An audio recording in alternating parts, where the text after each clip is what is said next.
সার্বিক আইনশৃঙ্খলা পরিস্থিতি বিবেচনায় সারা দেশে যে কোনো সময় চিরুনি অভিযান চালানো হতে পারে বলে জানিয়েছেন স্বরাষ্ট্র উপদেষ্টা লেফটেন্যান্ট জেনারেল মোহাম্মদ জাহাঙ্গীর আলম চৌধুরী অবসর।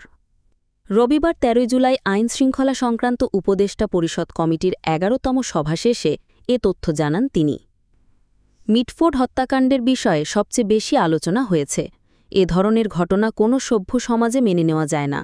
বিষয়টি সরকার সর্বোচ্চ গুরুত্ব দিয়ে দেখছে। এ ঘটনায় এ পর্যন্ত ৭ জনকে গ্রেফতার করা হয়েছে।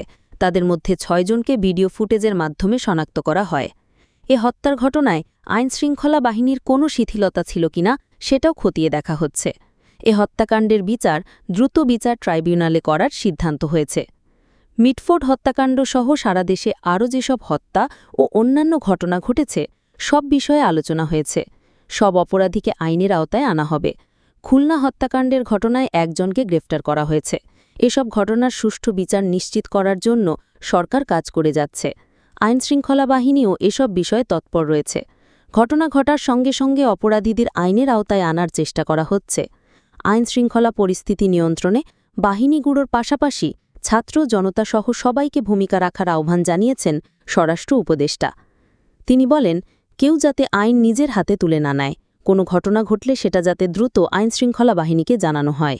তিনি বলেন, অপরাধী অপরাধী, তা সে যে দলেরই হোক না কেন। রাজনৈতিক অথবা অন্য কোনো পরিচয়ে কাউকে ছাড় দেওয়া হচ্ছে না এবং ভবিষ্যতেও দেওয়া হবে না। কোনো অপরাধীকেই পুলিশ প্রশ্রয় দেবে না।